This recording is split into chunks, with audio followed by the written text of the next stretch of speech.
Hello friend, अस्सलाम वालेकुम। उम्मीद करती हूँ आप लोग खैरियत से होंगे, स्वस्थ रहिए, मस्त रहिए। आज मैं आप लोग को कुछ नया अलग सिखाने वाली हूँ। तो इसके लिए फैब्रिक यहाँ 2 किस्म के मैं रखती हूँ।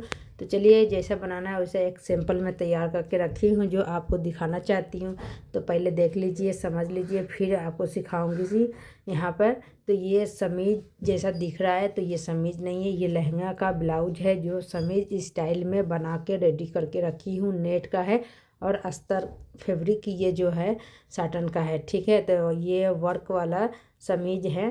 तो इसका सिलाई जो है समीज की तरह होती है। यहाँ साइड से कटा और साइड में चैन भी है और चैन के नीचे हुक लगाया जाता है जिससे लॉक हो जाए। और ये पहनने में बहुत आसान और बहुत स्टाइलिंग होता है। आप लोग जैसे देखे होंगे मुस्लिम पार्टी में ज़्यादा लेडीज़ ऐसा पसंद करती है लहंगे पे या साड़ी पे। तो इसी तरह रेडी करने के लिए वेलवेट का मैं फैब्रिक रखी हूँ सिलाई करने के लिए। इसमें अस्तर चिपका कर एक साथ जरी का काम किया हुआ है। ये बैक पल्ला है और ये फ्रंट पल्ला है। तो यहाँ पे आपको मैं दिखा रही हूँ सिर्फ अभी। चलिए कटिंग के लिए रेडी हो जाते हैं। यहाँ से हम खोल लेंगे बाजू के लिए। बाजू के लिए अलग दिया है कढ़ाई, दोनों बाजू कर लिए साइड से। और यहाँ पे मेन फैब्रिक को मैं अलग करूँगी, तब जाकर ये कटिंग करूँगी। तो कटिंग करने से पहले स्लीप को मैं साइड कर देती हूँ, ये बाद में कटिंग करूँगी, अभी इसे साइड करना पड़ेगा। तो आप लोग रेडी हो जाओ। तो यहाँ पे मेजरमेंट मैं आपको बताऊँगी थोड़ी देर बाद। चलिए, फैब्रिक को सेंटर से हम फोल्ड करेंगे। तो ये सेंटर दोनों का अलग अलग दिया हुआ है। तो यहाँ पे देख सकते हैं एक के यहाँ पे अलग से लेस भी दिया हुआ है 3 इंच का चौड़ा। इसे हम पहले खोल लेते हैं, खोल के इसको निकाल लेते हैं क्योंकि इसका पल्ला जो है मुझे 22 इंच का रेडी करना है। तो एक पल्ले में 22 इंच कढ़ाई के साथ है, एक है 17 से 18 इंच में आ रहा है, तो कम पड़ रहा है 2 से 2.5 इंच।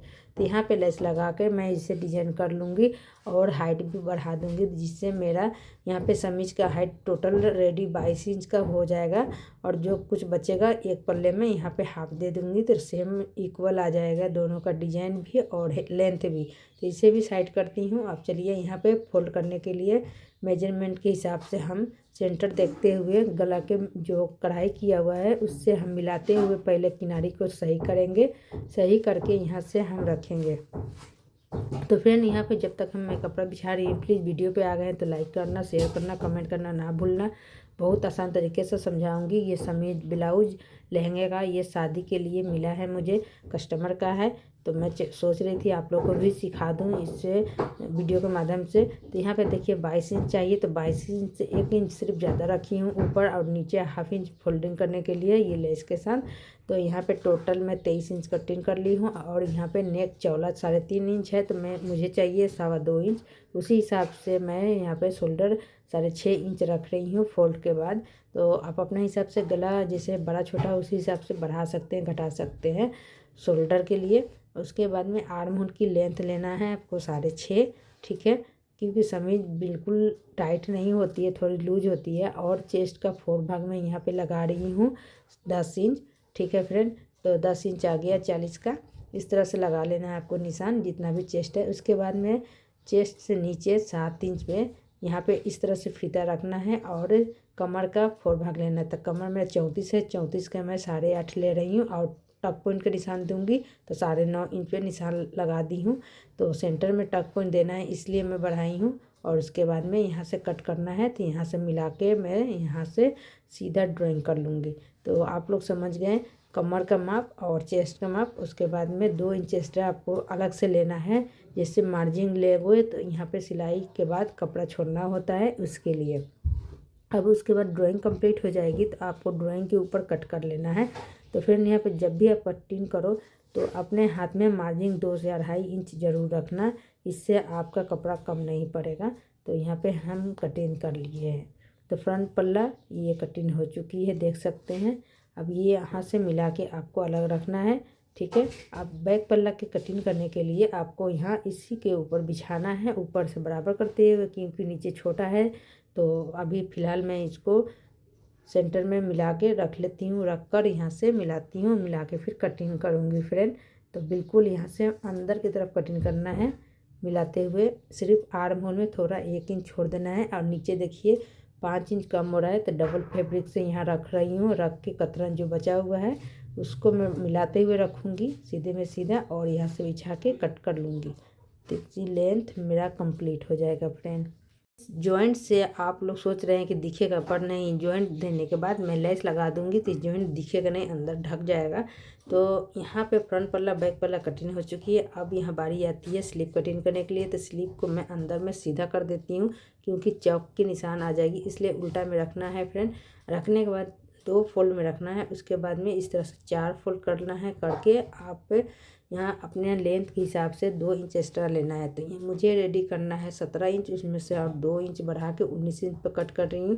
पहले मैं सीधा कट करके ये फैब्रिक बचा रही हूँ, इसलिए कि साइड में फैब्रिक कम है।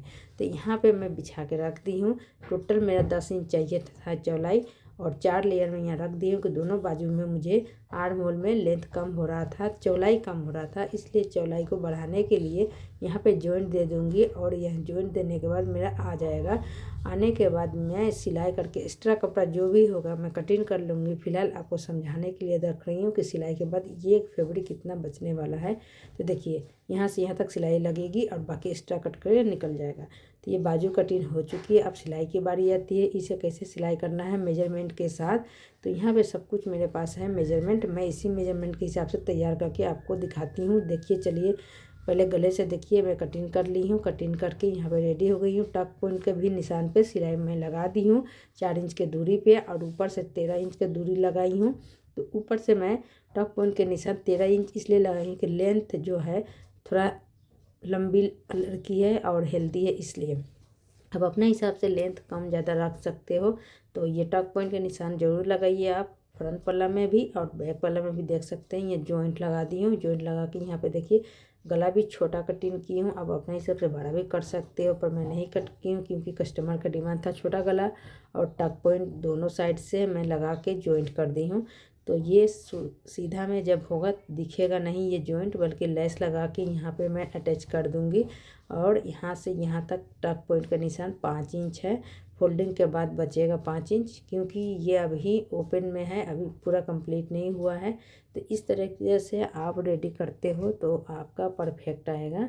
तो ये टक पॉइंट आप छोटा बड़ा अपना हिसाब से मेजरमेंट कर लेना। उसके बाद दोनों पल्ला बिछा के यहाँ पे आप एक एक सिलाई दे के शोल्डर को बंद कर देना, और गले पे पाइपिंग लगाओ या सिंपल गले तैयार करो। मैं पाइपिंग लगा के रेडी करूँगी। और यहाँ पे इस तरह से लगाने के बाद में नीचे जो फैब्रिक है यहाँ पे लेस लगा के कंप्लीट करूँगी। तो 2 लेस यहाँ पे आएगा, तब जाकर यहाँ पे कंप्लीट हो जाएगा फ्रेंड।